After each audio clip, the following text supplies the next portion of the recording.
Hello students, कैसे आप? I hope आप सभी अच्छे होंगे, आपकी प्रिपरेशन भी अच्छी चल रही। उसी प्रिपरेशन में कॉन्सेप्ट को बूस्ट करने के लिए मैं सकलन आर्यन, आपका मैथमेटिक मेंटोर, इजीली मैं आपका स्वागत करता हूं। सो यहाँ पर हमारा कौन सा चैप्टर चल रहा था बताइए मुझे। सर, हम पढ़ रहे थे डिटर्मिनेंट्स, और डिटर्मिनेंट्स में हमने जो हमारा पहला लेक्चर था उसमें हमने कवर किया था बेसिक ऑफ डिटर्मिनेंट्स, जहां पर हमने एक्सपांसिएशन भी करना सीखा था डिटर्मिनेंट्स का। ठीक है, सेकंड लेक्चर में हमने क्या पढ़ा था? सर, सेकंड लेक्चर में हमने सारस रूल और विंडो रूल पढ़ा था। ये दोनों के दोनों जो है वो एक्सपांसिएशन ऑफ डिटर्मिनेंट की एक अलग मेथड है। ठीक है, आसान मेथड है, उनसे तो आसान है। हाँ ठीक है, वो हो गया। थर्ड लेक्चर में हमने क्या पढ़ा था? सर, थर्ड लेक्चर में हमने माइनर देखे थे और कोफैक्टर देखे थे कि इन दोनों को कैसे फाइंड किया जाता है, इनकी मेथड हमने देखी थी और वहां पर कुछ इससे रिलेटेड क्वेश्चन भी किए थे। ठीक है, फोर्थ लेक्चर में हमने प्रॉपर्टीज ऑफ डिटर्मिनेंट देखा था कि दो डिटर्मिनेंट को एडिशन कैसे होता है, सब्ट्रैक्शन कैसे होता है, सारी चीजें हमने वहां पर देखे थे। प्री मल्टीप्लिकेशन, पोस्ट मल्टीप्लिकेशन, सारी चीजें हमने फोर्थ लेक्चर में कवर कर ली थी। फिफ्थ लेक्चर में हमने मिसलेनियस क्वेश्चन कवर किए थे, है ना। मिसलेनियस क्वेश्चन किए थे ना, जहां पर हमने जितना भी तक पढ़ लिया था, है ना, 1, 2, 3 और 4 तक का, वहां तक के सारे क्वेश्चन हमने मिसलेनियस क्वेश्चन में कवर किए थे। और जो इसके पहले वाला लेक्चर था, जस्ट पहले वाला, वहां पर हमने क्या पढ़ा था? सर, वहां पर हमने पढ़ा था system of linear equations. Linear equation क्या होती है मैंने आपको याद होगा, आपको कंसिस्टेंसी, इनकंसिस्टेंसी और डिपेंडेंट, इस टाइप की 3 इक्वेशन बनती है, इनके कंडीशन क्या है, सारी चीजें मैंने आपको वहां पढ़ा दी थी, है ना। Delta x, delta y, delta z कैसे फाइंड करना है, और डेल्टा तो आप जानते ही हो कैसे फाइंड करते हैं। ये सारी चीजें हमने वहां पर देख ली थी। आज जो हम पढ़ने वाले हैं ना, आज का हमारा टॉपिक रहेगा nature of solution of system of linear equation. देखिए, इसके जस्ट पहले लेक्चर में यदि हम बात करें तो हमने पढ़ा था सिस्टम ऑफ लीनियर इक्वेशन। हाँ sir, system of linear equation पढ़ा था, जहां पर क्या होता है कि जो लीनियर इक्वेशन रहती है ना, हाँ, वो 2 या 2 से ज्यादा होती है। ठीक है, मान लो 2 का पेयर है लीनियर इक्वेशन का। ठीक है, तो उसको मिला के एक क्या बन रहा है, पूरा सिस्टम बन रहा है, तो उसे हम क्या कहते हैं? सिस्टम ऑफ लीनियर इक्वेशन कहते हैं। ठीक है सर, जब 2 सिस्टम ऑफ लीनियर इक्वेशन बन रहे, मतलब एक तरीके से एक सिस्टम ऑफ लीनियर इक्वेशन बन रहा है जहां पर 2 इक्वेशन है, तो पॉसिबिलिटी तो हो सकती है ना कि शायद वो एक दूसरे को कट करे। ठीक है, कट ना भी करे तो शायद पैरेलल हो गए गुजरे। ठीक है, कोई सा भी केस बन सकता है। हाँ सर, बिल्कुल बन सकता है। तो उसके लिए हमारे कंडीशन क्या होंगे कि हमें यूनिक सॉल्यूशन कब मिलेगा। अब यूनिक सॉल्यूशन क्या होता है, लास्ट लेक्चर में हम देख चुके हैं। यूनिक सॉल्यूशन मतलब इंटरसेक्शन पॉइंट, 2 लाइन एक दूसरे को कब इंटरसेक्ट कर रही है। जरूरी नहीं 2 लाइन हो, 3 भी हो सकती है भाई, है ना। तो वो यूनिक सॉल्यूशन कहलाता है। इनफाइनाइट नंबर ऑफ सॉल्यूशन कहलाता है, एक अलग वाला सॉल्यूशन और आता है। फिर एक और आता है एक नो सॉल्यूशन। ये 3 केस बनते हैं टोटल। तो आज के लेक्चर में हम इन तीनों केस को देखने वाले हैं। कुछ क्वेश्चन में अपने साइड से मैं करूंगा कि कंडीशन क्या बनती है कि हम कहेंगे कि यूनिक सॉल्यूशन है, जैसे एटलीस्ट 1 सॉल्यूशन कहेंगे आप, इनफाइनाइट नंबर ऑफ सॉल्यूशन है, या फिर हम कह सकते हैं कि नो सॉल्यूशन। कौन सा केस बनेगा, इस टाइप की सारी चीजें हम क्वेश्चन की मदद से समझेंगे। सो आज के वीडियो लेक्चर में आपको ना स्टार्टिंग से लेके एंड तक जुड़े रहना है। देखिए, पहला केस क्या बनता है? पहला केस है इफ डेल्टा नॉट इक्वल 0। अब ये मत बोल देना कि सर हमें डेल्टा नहीं पता। डेल्टा तो भैया मैंने पढ़ा है, डेल्टा आपको पता है ना। कोई बात नहीं, अगर भूल भी गया हो कुछ बच्चे, अगर कोई बच्चे नए भी जुड़े हो ना, तो आपको जुड़े रहना वीडियो के साथ। मैं अभी एक क्वेश्चन करवाने वाला हूं यहीं पर ही, तो वहां पर मैं आपको सिखाऊंगा कि डेल्टा कैसे फाइंड किया जाता है। इफ डेल्टा नॉट इक्वल 0, उन्होंने बोल दिया कि डेल्टा की वैल्यू 0 के इक्वल नहीं है। ठीक है भैया, डेल्टा की वैल्यू 0 के इक्वल नहीं है, पॉजिटिव वैल्यू हो सकती है, नेगेटिव, कुछ भी हो सकती है। ठीक है, then system will have unique finite solution. System क्या मिलेगा? यूनिक क्या मिलेगा? Finite solution. फाइनाइट मतलब जिसे हमें काउंट कर सकते हैं। ऐसा भी नहीं कि यूनिक मिल रहा है और इनफाइनाइट नंबर ऑफ सॉल्यूशन, ऐसा भी नहीं होना चाहिए। फाइनाइट नंबर ऑफ सॉल्यूशन होना चाहिए जिसको हम काउंट कर सके कि भैया x की वैल्यू 1 आई, y की वैल्यू 2 आई, दो हमें मतलब एक ही सॉल्यूशन मिला है लेकिन 2 वैल्यू मिल गई, x की वैल्यू 1, y की वैल्यू 2, तो एक नंबर ऑफ सॉल्यूशन हमें मिला है जिसे हम क्या कहेंगे? यूनिक और फाइनाइट सॉल्यूशन कहेंगे। And so equation are consistent. अब देखिए, बार बार ये जो कंसिस्टेंट वाला जो कीवर्ड है बार बार आ जा रहा है, कंसिस्टेंट, इनकंसिस्टेंट। सर, ये लिखना जरूरी है क्या? यहीं बात खत्म हो सकती थी, इसके आगे ये लिखना जरूरी है क्या? और अगर ये लिख रहे हैं हम, तो कंसिस्टेंट कहते किसे? समझिए, कंसिस्टेंट किसे कहते हैं। अगर सिस्टम ऑफ लीनियर इक्वेशन आपके पास है,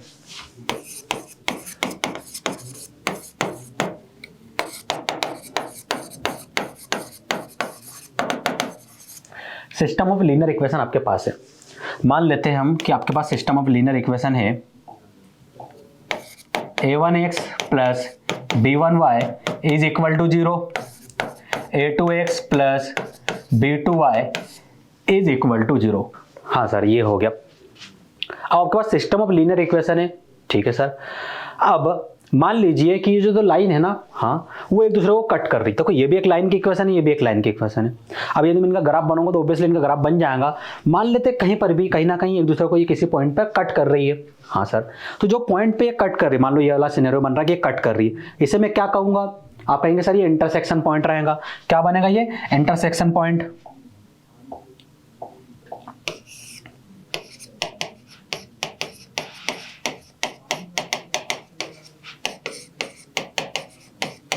इसे हम कहेंगे इंटरसेक्शन पॉइंट। यदि ये एक दूसरे को कहीं कट कर रहे हैं तो जरूरी नहीं भी कट कर सकते। उसके लिए क्या केस होते हैं वो भी हम लास्ट वाले लेक्चर में देख चुके हैं ना। अभी ये मत बोलना कि सर उसके लिए क्या केस होंगे, वो आप लास्ट वाले लेक्चर में आपको देखना होगा। अभी हम कंसिस्टेंसी की बात कर रहे हैं, तो कंसिस्टेंट कैसे होगा, तो उसके लिए क्या होना चाहिए? इंटरसेक्शन पॉइंट इनके मिलने चाहिए। अगर इंटरसेक्शन पॉइंट मिल गए तो क्या मिलेगा? सर इंटरसेक्शन पॉइंट मिल गए तो ऑब्वियसली दो लाइन है ना, तो एक ही पॉइंट पे कट करेंगे एक दूसरे को। तो मुझे बताओ वो जो पॉइंट है वो क्या है? सर वो पॉइंट इस लाइन का सॉल्यूशन है। क्या है? इस लाइन का सॉल्यूशन है। क्या वो सिर्फ एक ही पॉइंट है जिसका लाइन का सॉल्यूशन है? और भी कोई सॉल्यूशन हो सकते हैं क्या? सर प्रैक्टिकली बताइए, हमारे हिसाब से तो शायद हो सकते हैं। समझते, ये एक्स एक्सेस है, ये वाई एक्सेस है। अब यदि मैं आपसे बोलूं कि मान लेते हैं कि a1x plus b1y is equal to 0, वाली लाइन ये रही, ठीक है। मैं लिख देता हूं a1x plus b1y is equal to 0। यही इक्वेशन थी ना हमारे पास, ठीक है। आप 0 की जगह c1 भी लिख सकते हो। और जो दूसरी लाइन की इक्वेशन है वो मान लेते कुछ ऐसे ही पास हो रही है, ठीक है। इसका नाम दे दीजिए a2x plus b2y is equal to 0। सारी इक्वेशन मैंने सही लिखी है। अब मुझे बताओ कि ये जो ग्राफ है लाइन का जो आपका बना, दोनों लाइन का, लाइन 1 एंड लाइन 2 का, किसी पॉइंट पर इंटरसेक्ट कर रहा है क्या? हाँ सर कर रहा है, वो ये रहा पॉइंट है। इसको हम नाम दे देते हैं ए, ये ओरिजिन है, ठीक है। ये ए पॉइंट पे कट कर रहा है, ठीक है। ए पॉइंट पे कट कर रहा है, तो क्या एक अकेला ए पॉइंट ही है जिसपे कट कर रहा है? एक से ज्यादा पॉइंट है क्या? नहीं सर, अभी तो हमें एक ही दिख रहा है। चलो ढूंढते, मान लेते कि जो लाइन है ये आगे भी जाते जा रही है और ये पीछे भी जाते जा रही है, ठीक है। इमेजिनेशन आपको करना पड़ेगा, इतना बड़ा बोर्ड है नहीं कि बहुत बड़ी लाइन हम बनाए। ये लाइन इधर भी आगे जा रही है और इधर भी आगे जा रही है, ठीक है। ये हो गया, बढ़ते जा रही है, एक इंटरसेक्शन पॉइंट मिला। अब बताओ यहाँ कहीं कोई इंटरसेक्शन पॉइंट मिलेगा इस लाइन के साथ? नहीं सर, कैसे मिलेगा? वो लाइन की पोजीशन तो यहाँ है। हाँ, अगर वो लाइन, ये लाइन उधर होती तो जरूर मिल जाता, लेकिन इधर ही है, एक ही हमें इंटरसेक्शन पॉइंट मिलने वाला है। तो आपको समझ में आया कि हमें यूनिक सॉल्यूशन क्यों कहते हैं इसको? यूनिक मतलब एक सॉल्यूशन मिलने वाला है, यूनिक सॉल्यूशन। तो ये क्या कहलाएगा? कंसिस्टेंस। क्या कहलाएगा? कंसिस्टेंट। इस सिस्टम ऑफ लीनियर इक्वेशन को हम क्या कहेंगे? कंसिस्टेंस कहेंगे। क्यों? क्योंकि इसका यूनिक सॉल्यूशन मिल रहा है। क्यों कहेंगे इसको कंसिस्टेंट? क्योंकि इसका यूनिक सॉल्यूशन मिल रहा है। इंटरसेक्शन पॉइंट है और वो हमें क्या मिला? यूनिक मिला, यूनिक पॉइंट मिल गया हमें। इसलिए इसे हम क्या कहेंगे? इस इक्वेशंस को हम कहेंगे consistence.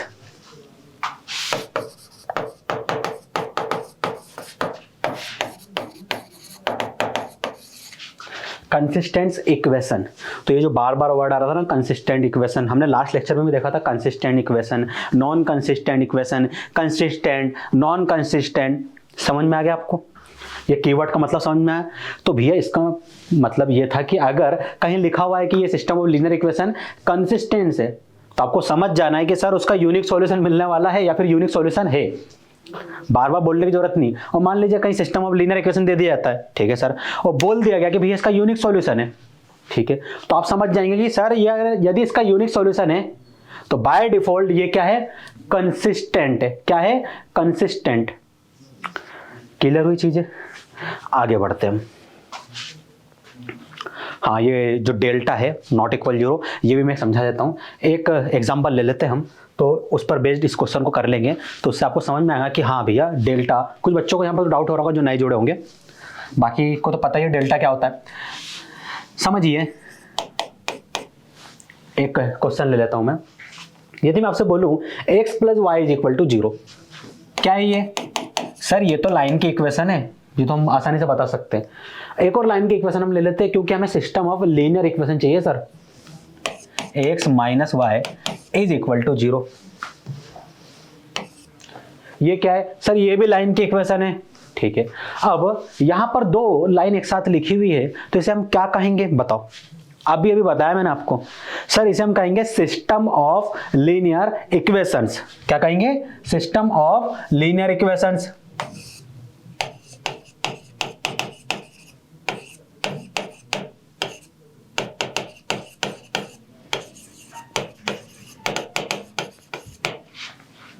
System of linear equations हम इसे कहेंगे, ठीक है।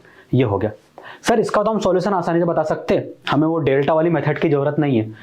भैया कैसे बताओगे सर? इसका ग्राफ बना लेंगे, जहां इंटरसेक्शन पॉइंट मिलेगा वो इसका सॉल्यूशन होगा, और उसको फाइंड करने के क्लास 10 में 3 मेथड हमें गिवन है, सब्स्टिट्यूशन, एलिमिनेशन और ग्राफिकल रिप्रेजेंटेशन। ये 3 मेथड हमें आती है, हम कर सकते हैं। लेकिन भैया ठीक है, समझ गए आपकी बात को कि आप कर लोगे क्वेश्चन। ये क्वेश्चन आसान भी है, और सिस्टम ऑफ लीनियर इक्वेशन के सॉल्यूशन आप फाइंड भी कर सकते हो, ऐसी बात नहीं है। लेकिन क्वेश्चन तो डिटर्मिनेंट के फॉर्म में आएगा ना, कि डिटर्मिनेंट की मदद से इस क्वेश्चन को सॉल्व कीजिए। तब आप क्या करोगे? वो आपसे पूछेगा डेल्टा एक्स फाइंड करके दीजिए हमें, डेल्टा वाई फाइंड करके दीजिए, या फिर डेल्टा जेड की वैल्यू फाइंड करके हमें दीजिए। तब आप लोग क्या करोगे? तो आपको क्या करना है, समझना है। मैं स्टेप बाय स्टेप इस क्वेश्चन को सॉल्व करूंगा। पहले तो मैं डेल्टा वाली मेथड से करूंगा, और फिर हम क्या करेंगे, जो हमारी डायरेक्ट मेथड है उससे सॉल्व करेंगे इसको। डेल्टा वाले से क्या होगा?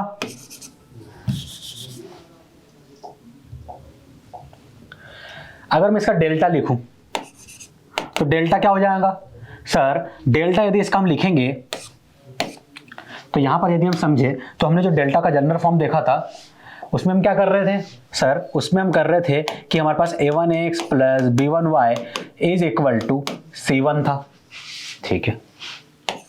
a2x plus b2y is equal to c2 था। क्या ये मैंने सही लिखा है? हाँ सर, आपने बिल्कुल सही लिखा है। क्या मुझे इसका आप मुझे इसका डेल्टा लिख के दे सकते हो? क्योंकि मुझे वही फॉर्मूला हमारे क्वेश्चन में अप्लाई करना है। सर बहुत आसान है, हमने सीखा था डेल्टा जो होता है ना, हाँ, उसके लिए हम क्या करते हैं, डिटर्मिनेंट बना लेते हैं, ठीक है। कितने वेरिएबल है सर? 2 वेरिएबल है, तो 2/2 का डिटर्मिनेंट बनेगा, ठीक है। 2/2 का हमने डिटर्मिनेंट बना दिए। टोटल नंबर ऑफ एलिमेंट्स कितने आएंगे सर? 2 × 2 4, तो यहाँ टोटल 4 एलिमेंट्स आएंगे, ठीक है। 4 एलिमेंट्स आ गए। अब ये एलिमेंट्स होंगे कौन से सर? ये जो एक्स वेरिएबल वाला जो कोफिशिएंट है a1 a2, इसे पिक कीजिए, यहां पर रख दीजिए कॉलम 1 में, तो ये हो जाएगा a1 a2। ये जो y वेरिएबल वाला कोफिशिएंट है ना सर, b1 b2, इसे उठाइए और इसे भी यहां रख दीजिए, तो ये हो जाएगा b1 b2, ठीक है। हो गया। सो डेल्टा सॉल्व कर सकते हो सर? इसके आगे तो सॉल्व करना बहुत आसान है, क्रॉस मल्टीप्लिकेशन मेथड अप्लाई कर देंगे, ये इससे मल्टीप्लाई होगा, माइनस ये दोनों आपस में मल्टीप्लाई हो जाएंगे, ये हो गया सर, डेल्टा आ गया, ठीक है। यही वाली मेथड में भैया यहाँ लगा देता हूँ, तो शायद हमारा आंसर आ जाएगा। आंसर तो नहीं आएगा, सॉरी, डेल्टा की वैल्यू आ जाएगी। तो आप कहेंगे कि सर जो एक्स है ना, उसका जो कोफिशिएंट है 1 1 है, उन्हें उठा के यहाँ पर पुट कर दीजिए 1 1। y का कोफिशिएंट 1 और -1 है, उन्हें भी उठा के यहाँ रख दीजिए, ठीक है। हमने कर दिया। अब सर क्रॉस मल्टीप्लिकेशन मेथड लग जाएंगी, आसान है। 2/2 का तो हमने सीखा है डिटरमिनेंट को सॉल्व करना, तो 1 -1 से मल्टीप्लाई हो तो क्या मिलेगा? -1, माइनस ऑफ 1 1 से मल्टीप्लाई हो तो क्या मिलेगा? 1। डेल्टा की वैल्यू क्या मिली सर? -2 के इक्वल मिल गई, ठीक है। ये डेल्टा की वैल्यू मिल गई। अब डेल्टा एक्स फाइंड करेंगे, फिर हम डेल्टा वाई फाइंड करेंगे। सर ये सब हम क्यों कर रहे हैं? अरे लास्ट वाले लेक्चर में आपको हमने समझाया था ना, डेल्टा एक्स क्यों फाइंड करते, डेल्टा वाई क्यों फाइंड करते। वो इसलिए क्योंकि जो एक्स रहता है ना, वो इक्वल होता है delta x divided by delta के, एंड जो वाई रहता है वो इक्वल होता है delta y divided by delta के। तो डेल्टा तो हमने फाइंड कर लिया, डिटर्मिनेंट। डेल्टा एक्स और डेल्टा वाई आपको फाइंड करना है, तो डेल्टा एक्स के लिए आप क्या करोगे सर? डेल्टा एक्स इसमें इसकी मदद से यदि हम समझे तो डेल्टा एक्स क्या होगा सर कि यहाँ पर आप लिख दीजिए डेल्टा एक्स, ठीक है। अभी भी डिटर्मिनेंट उसी ऑर्डर का बनेगा क्या? हाँ सर, उसी ऑर्डर का डिटर्मिनेंट बनेगा, ठीक है। एक्स के लिए डिटर्मिनेंट बनाना है, मतलब डेल्टा एक्स लिखना है, हाँ सर। तो एक्स वेरिएबल कहाँ है? ये रहा। इस एक्स वेरिएबल के कोफिशिएंट कौन कौन से सर A1 A2 है, ठीक है, A1 A2 कहाँ है सर? कॉलम 1 में। इस कॉलम 1 की जगह आप क्या करोगे, राइट हैंड साइड वाले जो कोफिशिएंट है ना C1 C2 उसे पुट कर दोगे यहाँ पर। तो यहाँ पर आ जाएगा C1 C2, और सर जो y वाले कोफिशिएंट थे वो एज इट इज रहेंगे, मतलब B1 B2 को एज इट इज लिख दीजिए। लिख दिया हमने B1 B2 as it is. आसान है, तो आगे सॉल्व कर सकते हैं ना हम इसे। हाँ सर, ये हो गया। अब बताओ डेल्टा y लिख सकते हो? हाँ सर, वो भी लिख सकते हैं। Delta y, sir delta y में भी सेम मेथड अप्लाई होंगी। यहां पर जो x वेरिएबल के लिए हम कर रहे थे ना, हम y के लिए करेंगे। y वेरिएबल है ना, हाँ y वेरिएबल वाला ये रहा। इसका कोफिशिएंट क्या है सर? B1 B2 कहाँ है सर? कॉलम 2 में। सो कॉलम 2 की जगह हम क्या लिखेंगे? राइट हैंड साइड वाले कोफिशिएंट C1 C2। तो यहाँ पर आ जाएगा C1 C2, और sir column 1 as it is.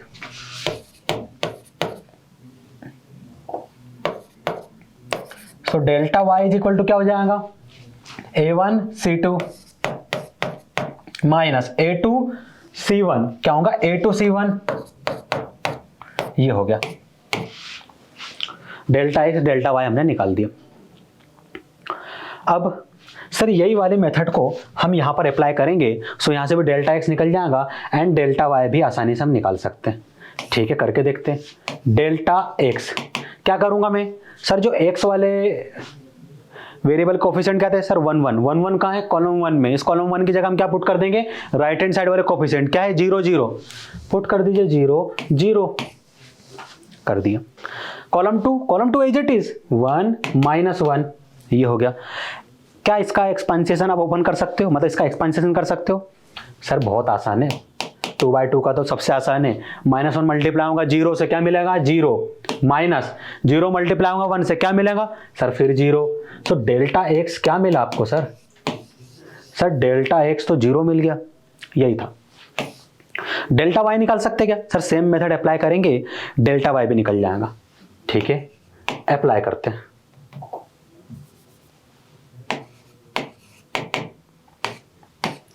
Delta y में मैं क्या करूंगा सर?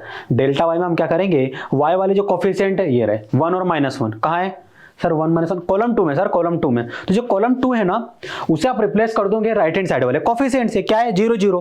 तो कॉलम 2 की जगह क्या जाएगा? 0 0। देखो पैटर्न याद रखना बहुत ज़्यादा जरूरी है कि कैसे पुट करना है, क्योंकि ये आसान है, मेथड बहुत आसान है। बस आपको पैटर्न पता होना चाहिए, कहाँ क्या पुट करना है, किसको किससे रिप्लेस करना है, बस। इसके अलावा और कुछ सर यहाँ पे आपको नहीं करना है, बस यही करना है। अब आप क्या करेंगे सर? ये होने के बाद जो कॉलम 1 है ना, हाँ उसके कोफिशिएंट क्या है? 1 1, उसे एज इट इज यहाँ पर पुट कर देंगे 1 1। अब सर अब तो 2/2 का डिटर्मिनेंट है, डायरेक्ट ओपन हो जाएगा। 0 1 से मल्टीप्लाई होगा, क्या होगा? 0 माइनस 1 0 से मल्टीप्लाई होगा तो क्या होगा? 0। डेल्टा y क्या मिला आपको सर? 0 मिल गया। क्या मिला आपको? 0 मिला सर हमें। ठीक है, डेल्टा x 0 मिला, डेल्टा y आपको 0 मिल गया, डेल्टा भी आपको मिल गया। हाँ सर, पुट करो फॉर्मूले में, आंसर आ जाएगा। चलो करके देखते हैं। यहाँ स्पेस है हमारे पास, यही कर लेते हैं, यही x और y की वैल्यू निकाल लेते हैं। x किसके इक्वल है सर? यहाँ पर जो x है ना, हाँ वो इक्वल है delta x divide by delta, और डेल्टा x आ गया है 0 डिवाइडेड बाय डेल्टा की वैल्यू आ गई -2।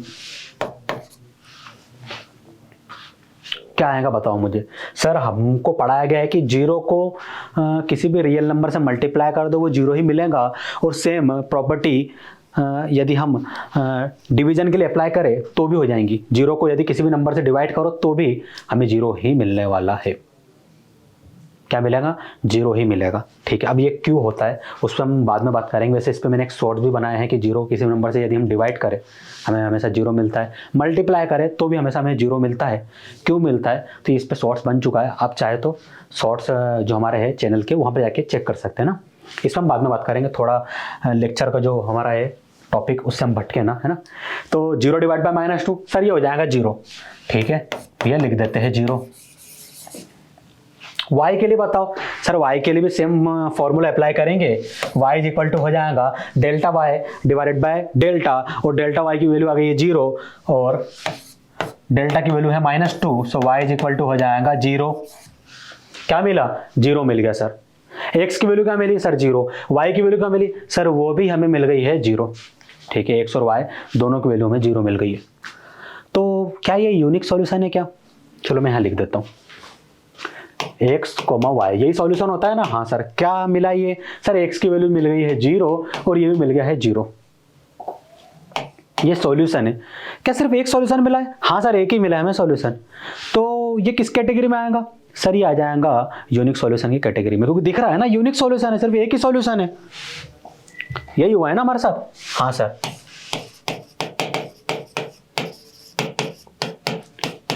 मतलब ये जो सिस्टम ऑफ लीनियर इक्वेशन है इसका में यूनिक सॉल्यूशन मिला है। अब इसको आप ग्राफिकल मेथड से करो, सब्स्टिट्यूशन से करो, एलिमिनेशन से करो, वो आपकी टेंशन है, उससे भी आपको यही सॉल्यूशन मिलने वाला है। और प्लीज करके देखना, अगर डिफरेंट सॉल्यूशन मिले ना तो मुझे आप बताओगे कमेंट सेक्शन में कि सर हमारा आंसर तो आपसे अलग आ रहा है। ठीक है, लेकिन यहां पर जाके आपको पता चला यूनिक सॉल्यूशन है। हाँ सर, क्या पहले ही हम पता कर सकते हैं कि इसका सॉल्यूशन यूनिक है? हाँ सर, पता कर सकते। कैसे? क्योंकि सर हमने जो प्रॉपर्टी 1 पढ़ी थी ना, मतलब केस 1 देखा था, उसमें ये बोला गया था if delta not equal 0 then system will be unique finite solution and so equations are consistent. मतलब ये इक्वेशन जो है वो कंसिस्टेंट इक्वेशन है। हाँ, और उसका जो यूनिक सॉल्यूशन मिला है वो क्यों मिला है? क्योंकि डेल्टा नॉट इक्वल 0। क्या डेल्टा की वैल्यू 0 के इक्वल है? नहीं सर, डेल्टा की वैल्यू -2 के इक्वल है। तो इसे हम क्या कहेंगे? Therefore delta not equal 0। तो यही हमें पता चल गया था कि यूनिक सॉल्यूशन मिलने वाला है भैया, यूनिक सॉल्यूशन मिलेगा। ठीक है ना, इतना करने की आगे जरूरत ही नहीं थी। हाँ ठीक है, अगर पूरा क्वेश्चन सॉल्व करने का बोला गया अगर आपको पेपर में, तो पूरा क्वेश्चन आप स्टेप बाय स्टेप सॉल्व करेंगे। अदरवाइज अगर आपसे यदि पूछ लिया जाए कि चेक करिए इसके यूनिक सॉल्यूशन मिलेंगे या इनफाइनाइट नंबर ऑफ सॉल्यूशन मिलेंगे या फिर नो सॉल्यूशन वाला कोई केस बनेगा भैया, तो बताइए मैं कौन सा केस बनने वाला है। तब आप क्या करोगे? डायरेक्ट सिर्फ डेल्टा चेक कर लोगे। अगर डेल्टा नॉट इक्वल 0 आ गया, आप क्या कहोगे? यूनिक सॉल्यूशन मिलने वाले। आई होप केस 1 आपको समझ में आ गया होगा, है ना। आगे बढ़ते हैं हम।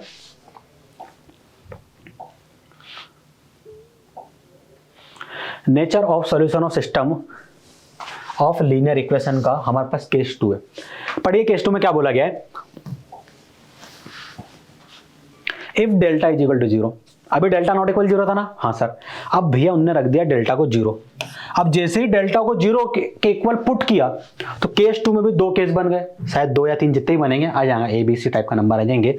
सो केस 2 का पहला केस मतलब case 1 case A, when at least one of delta 1, delta 2, delta 3 be non-zero। यदि इन तीनों में से कोई एक भी नॉन जीरो है। सर डेल्टा 1 क्या है, डेल्टा 2 क्या है, डेल्टा 3 क्या है? हमें तो नहीं समझ में, कोई बात नहीं, मैं समझाता हूँ, है ना। समझिए, वो केस को हम फिर से पढ़ेंगे। पहले यहाँ समझिए डेल्टा 1, डेल्टा 2 एंड डेल्टा 3 है क्या।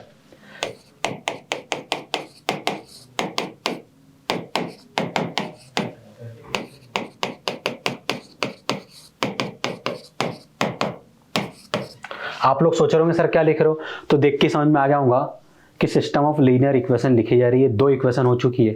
कैसे 2 इक्वेशन आएंगी सिस्टम में? नहीं सर 2 नहीं आएंगी। फिर कितनी आएंगी? 4, 5, 3? नहीं सर 3 आएंगी, 3 से ज़्यादा नहीं आएंगी। क्यों भैया 3 क्यों आएंगी? सर जितने वेरिएबल है ना उतनी इक्वेशन होती है।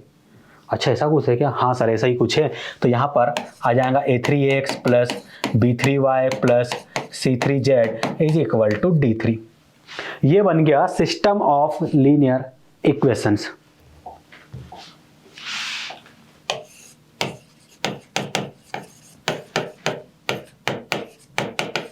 सिस्टम ऑफ लीनियर इक्वेशंस ये हो गया। अब डेल्टा फाइंड कर सकते हो? हाँ सर डेल्टा हम यहां से फाइंड कर सकते हैं। Delta x, sir delta x भी हम आसानी से फाइंड कर सकते हैं, डेल्टा वाई भी, डेल्टा जेड भी। लेकिन कुछ बच्चों को मुझे पता है डाउट होगा कि सर डेल्टा एक्स हमने सिस्टम ऑफ लीनियर इक्वेशन जो 2 इक्वेशन के लिए था उसके लिए तो आपने लिखना सिखा दिया, तो हमें आता भी है, 3 वाले के लिए नहीं आता है। देखो 2 वाला पैटर्न ही फॉलो करना है लेकिन 3 में अप्लाई कर देना है। कैसे? अगर मैं बोलूँ भैया डेल्टा फाइंड करके दो तो आप बोलोगे सर 3 इक्वेशन और 3 इक्वेशन के 3 वेरिएबल, तो ऑर्डर क्या रहेगा सर? 3/3 रहेगा इस डिटरमिनेंट का। ठीक है, ये हो गया। फर्स्ट कॉलम कौन सी आएंगी सर? एक्स वाले वेरिएबल, मतलब एक्स वेरिएबल के कोफिशिएंट की a1 a2 a3 लिख दिया मैंने, a1 a2 a3। Second sir second variable y है, y की जो कोफिशिएंट b1 b2 b3 है, तो ये सेकंड कॉलम में आ जाएंगे। Third, sir third variable Z है, इसके जो कोफिशिएंट है C1 C2 C3 है, C1 C2 C3, तो ये थर्ड कॉलम में आएंगे। ठीक है भैया, मैंने पुट कर दिया और ये डेल्टा के इक्वल है। डेल्टा को आप कैपिटल डी भी लिख सकते हो, ये भी हमने पढ़ा था ना। हाँ सर, अब मुझे क्या डेल्टा एक्स लिख के दे सकते हो क्या? क्योंकि देखो वहीं से delta x, delta y, delta z से आपको पता चलेगा डेल्टा 1, डेल्टा 2, डेल्टा 3 है क्या। तो क्या मुझे डेल्टा एक्स लिख के दे सकता है कोई? तो आप कहेंगे सर डेल्टा एक्स तो आसान है, आपने जो 2x2 में सिखाया था उसमें क्या था, अगर डेल्टा एक्स लिखना है एक से वेरिएबल कहाँ है, ये रहा, इसका कोफिशिएंट क्या है A1 A2 A3, मतलब कॉलम 1 की जगह हम क्या करेंगे, राइट हैंड साइड वाले कोफिशिएंट को लिख देंगे, तो यहाँ पर क्या आ जाएगा D1 D2 D3। बाकी सर बाकी जो कॉलम है ना उसको एज इट इज लिखे रहने दीजिए। ठीक है भैया, मैं लिख देता हूँ।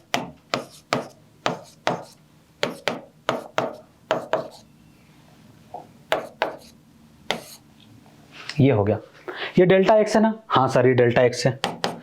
कैपिटल डी एक्स लिख सकता हूं मैं? हाँ सर, इसे ये लिखा जा सकता है। अब मुझे डेल्टा वाई भी लिखने में आप मदद करो। डेल्टा वाई कैसे लिखेंगे सर? वाई कोफिशिएंट, मतलब वाई के लिए देख रहे हैं ना। हाँ, तो वाई के कोफिशिएंट कौन से? B1 B2 B3। B1 B2 B3 की पोजीशन कहाँ है सर? कॉलम 2। तो कॉलम 2 की जगह हम क्या पुट करेंगे? राइट हैंड साइड वाले कोफिशिएंट। तो ये जाएगा D1 D2 D3। बाकी column 1 and column 3 as it is यहां से कॉपी कीजिए, यहां पेस्ट कर दीजिए।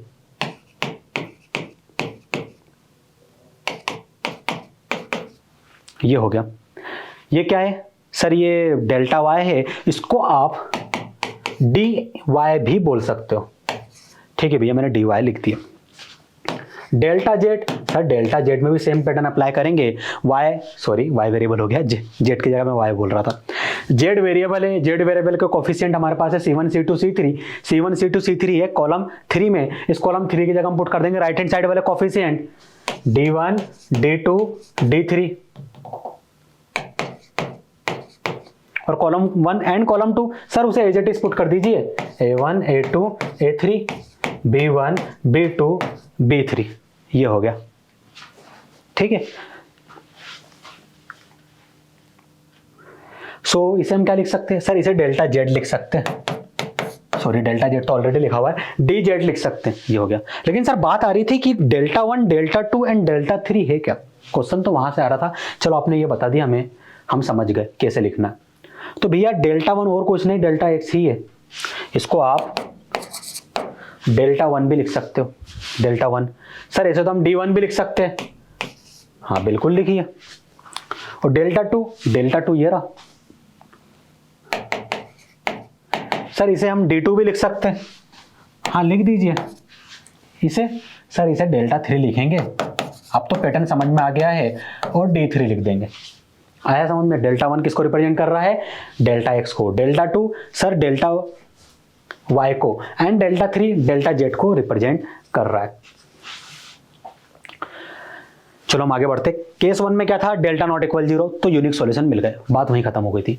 लेकिन केस 2 में ये बोला गया है if delta is equal to 0। मान लो डेल्टा 0 के इक्वल है, तो यहां भी कुछ केस बनने वाले इस केस के अंदर भी। तो इस केस के अंदर जो केस ए है उसमें ये बोला गया है when at least one of delta 1 delta 2 and delta 3 be non zero. इन तीनों में से कोई एक भी नॉन जीरो हो जाए। अगर मैं यहां देखूं तो ये रहे वो 3 1 2 3, इन तीनों में से मान लीजिए कि ये दोनों जीरो हो जाते हैं, इन दोनों की वैल्यू जीरो, और सिर्फ इसकी वैल्यू जीरो के इक्वल नहीं होती, इसकी वैल्यू कोई भी नेगेटिव या फिर मान लो पॉजिटिव वैल्यू है ना। ठीक है, अगर ऐसा बनता है then the system has no solution, system के पास कोई सॉल्यूशन नहीं होंगे। That is equation are inconsistent. Consistent मतलब यूनिक सॉल्यूशन। अब कोई सॉल्यूशन ही नहीं मिल रहा है सर वहां पर, तो हम क्या बोलेंगे सर? उसे हम कहेंगे inconsistent equation.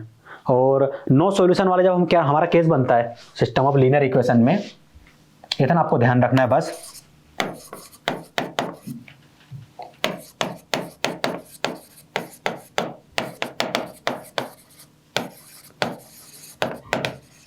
System of linear equation में यदि कौन सा केस बने? नो सॉल्यूशन वाला केस। नो सॉल्यूशन वाला केस कब बनेगा? नो सॉल्यूशन वाला केस कब बनेगा सर? जब delta x delta y and delta में सबसे पहले तो सर डेल्टा क्या होना चाहिए, जीरो के इक्वल होना चाहिए। अगर वो जीरो के इक्वल हो गया, उसके बाद कंडीशन है कि यदि delta x, delta y and delta z में से कोई एक भी नॉन जीरो है, बाकी दो जीरो है, कोई एक नॉन जीरो है, देन हम क्या कहेंगे, नो सॉल्यूशन केस, कि उसके नो सॉल्यूशन होंगे, कोई भी सॉल्यूशन नहीं होने वाला है। एंड आगे वो क्या होगा, इनकंसिस्टेंट, क्या होगा, inconsistent system of linear equation होगा। क्या होगा, inconsistent system of linear equation होगा।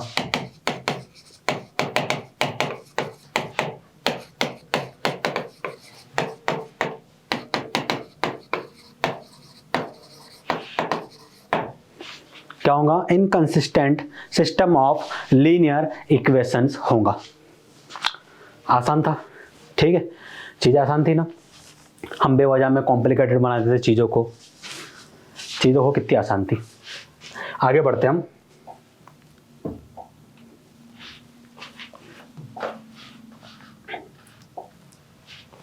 चलो एक जो लास्ट वाला केस है ना, केस 2 का लास्ट वाला केस, मतलब केस 2 में भी दो केस बन गए थे। केस 1 हम ऑलरेडी कर चुके केस 2 का, एंड केस 2 का केस 2 फिर से करेंगे, मतलब फिर से नहीं, अब पढ़ेंगे हम उसे। क्या बोला गया है, when delta 1, delta 2 and delta 3 तीनों के तीनों जीरो हो जाए। सर इसमें तो डेल्टा की बात हो ही नहीं रही। अरे भैया डेल्टा की बात हो चुकी है, देखो डेल्टा की बात हो चुकी। जैसे delta is equal to zero है तो वही तो बना अब केस 2, और उस केस 2 में दो पार्ट है। पहला पार्ट तो ये वाला कि डेल्टा 1, डेल्टा 2, डेल्टा 3 में से कोई एक जीरो के इक्वल ना हो, ठीक है सर। लेकिन केस 2 का केस 2 आपको बोल रहा है कि ये हम बाद में पढ़ेंगे theorem, when delta 1, delta 2 and delta 3 is equal to zero, ये तीनों क्या हो जाए, जीरो हो जाए। तब आप क्या करोगे सर, अगर ये तीनों के तीनों जीरो हो गए, है ना, तो केस 2 का केस 2 बन जाएगा ये। और उसके अकॉर्डिंग हम थ्योरम पढ़ रहे हैं, तो थ्योरम में लिखा गया है this system will have infinite number of solution. इस सिस्टम के इनफाइनाइट नंबर ऑफ सॉल्यूशन होंगे। समझ में आया आपको? That is equation are consistent. Equation क्या होंगी, कंसिस्टेंट होंगी, और इसके क्या होंगे, इनफाइनाइट नंबर ऑफ सॉल्यूशन होंगे। पहले वाले में क्या था सर, पहले वाले में यूनिक सॉल्यूशन मिल रहा था, ठीक है। दूसरे वाले केस में सर नो सॉल्यूशन मिल रहा था। एंड जो सबसे लास्ट वाला केस आ गया है ना, उसमें बोला गया delta 1, delta 2 and delta 3 zero के इक्वल है, और डेल्टा भी भैया जीरो के इक्वल है। तब हम क्या कर रहे हैं कि ये जो सिस्टम ऑफ लीनियर इक्वेशन है, ये क्या है, कंसिस्टेंट तो है, लेकिन इसके इनफाइनाइट नंबर ऑफ सॉल्यूशन हो रहे। चलो एक एग्जांपल की मदद से मैं आपको समझाता हूँ कि भैया ऐसा केस कैसे बन रहा है।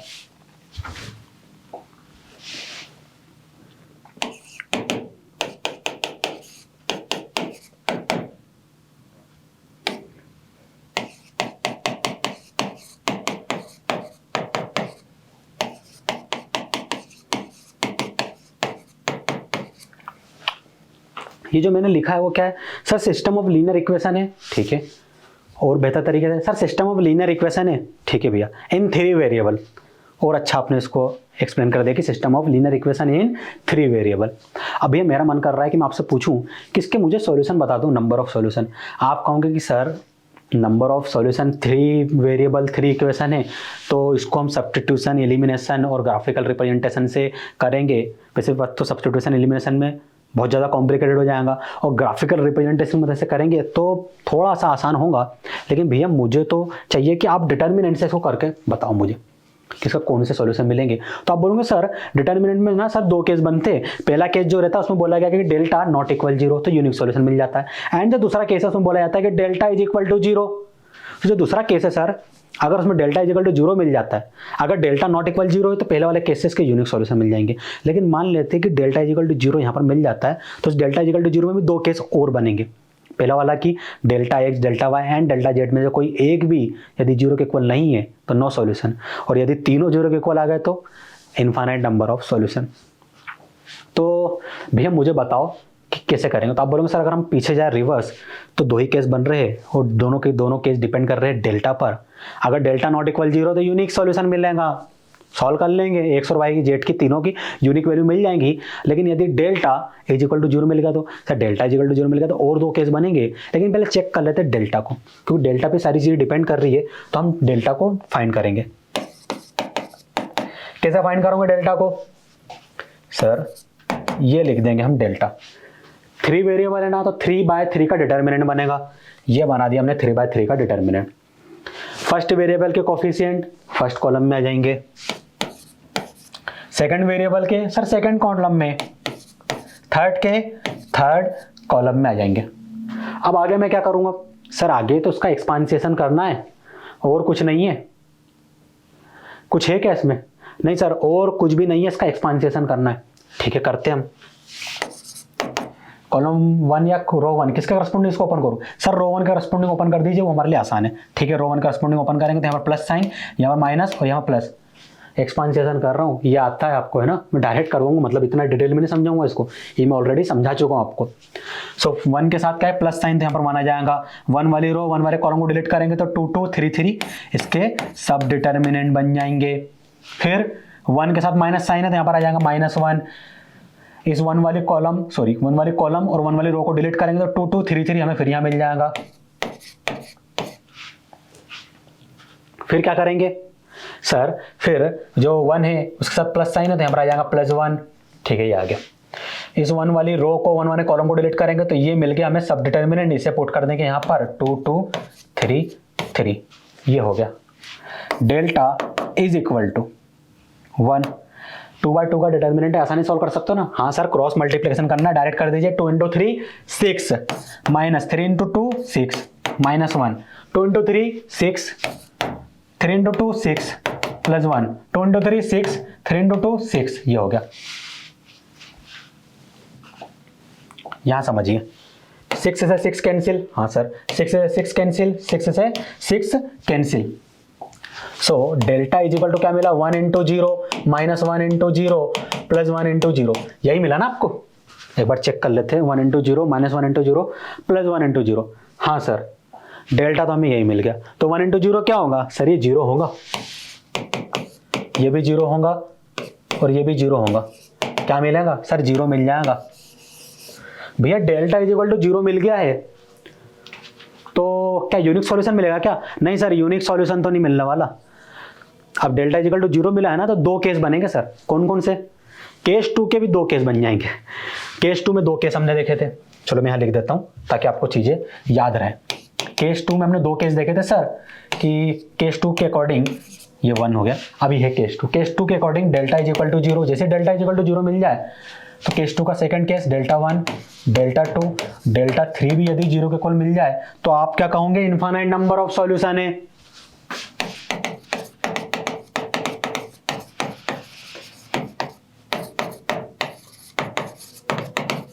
इनफाइनाइट नंबर ऑफ सॉल्यूशन है, हाँ।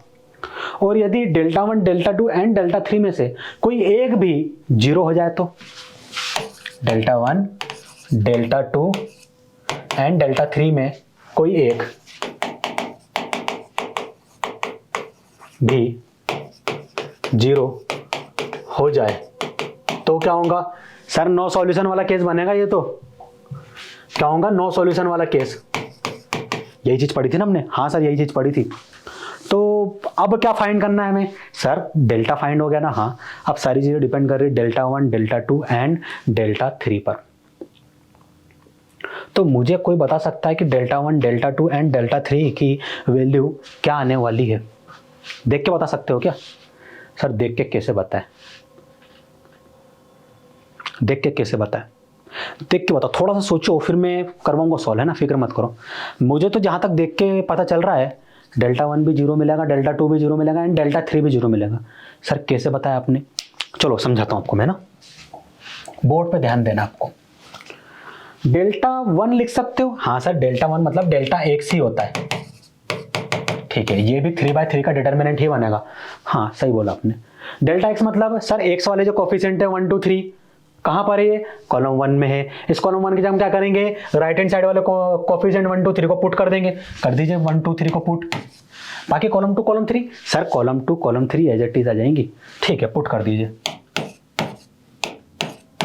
इसको सॉल्व कीजिए। सर सॉल्व क्यों करना है उसको? यदि हम देखें तो ये पूरा का पूरा डिटर्मिनेंट इससे मैच हो रहा है। हाँ, तो उससे क्या होगा सर? इससे यदि मैच हो रहा है तो इसका जो आंसर है क्या है? इसका आंसर 0, इसका भी आंसर 0 होगा। डेल्टा 1 का भी आंसर आ गया 0। वाह यार, आपने तो बहुत अच्छा दिमाग दौड़ाया, इतना तो हम सोच भी नहीं पा रहे थे। चलो भैया डेल्टा 1 की वैल्यू आ गई। डेल्टा 2 की वैल्यू, सर डेल्टा 2 मतलब डेल्टा y है और y वाले जो कोफिशिएंट है 1 2 3 वो है कॉलम 2 में। इस कॉलम 2 की जगह हम क्या पुट करेंगे, राइट हैंड साइड वाले कोफिशिएंट पुट कर दीजिए। कॉलम 1 कॉलम 3, कॉलम 1 में क्या है, कॉलम 3 में क्या है सर 1 2 3 है, इन्हें एज इट इज लिख दीजिए। सर ये तो फिर से डेल्टा के इक्वल बन गया है, इसका आंसर 0 था तो इसका भी 0 आएगा, तो डेल्टा 2 भी 0 मिल गया हमें, डेल्टा 3 भी 0 मिलेगा। मैं डायरेक्ट लिख रहा हूं, ये आप लोग चेक करोगे, आपको मैंने होमवर्क कुछ नहीं दिया है, आप लोग चेक करोगे, है ना।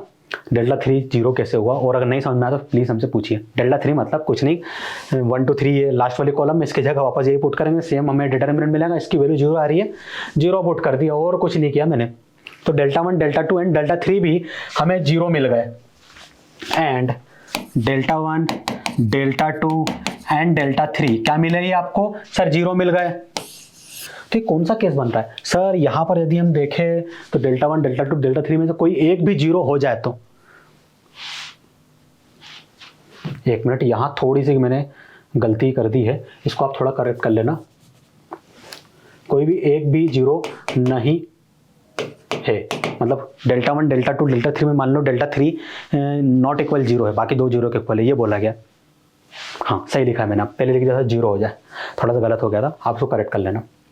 तो डेल्टा 1 डेल्टा 2 डेल्टा 3 0 के इक्वल है, कौन सा केस सर ये वाला केस बन रहा है, इसमें बन रहे थे तीनों 0 के इक्वल और डेल्टा भी 0 के इक्वल है, तो क्या होगा इनफाइनाइट नंबर ऑफ सॉल्यूशन मिलेगा हमें, आंसर क्या हो जाएगा infinite number of solution, infinite number of solution, ठीक है, इनफाइनाइट नंबर ऑफ सॉल्यूशन मिल गया। अब सिस्टम ऑफ लीनियर इक्वेशन जो था इस क्वेश्चन का, कहाँ है वो, ये रहा। ये कंसिस्टेंट होगा या इनकंसिस्टेंट होगा सर, ये कंसिस्टेंट होगा, क्यों, क्योंकि सर ये केस में लिखा हुआ है the system will have infinite number of solution that is equations are consistent, मतलब ये जो सिस्टम ऑफ लीनियर इक्वेशंस है ये क्या होगा, कंसिस्टेंट होगा।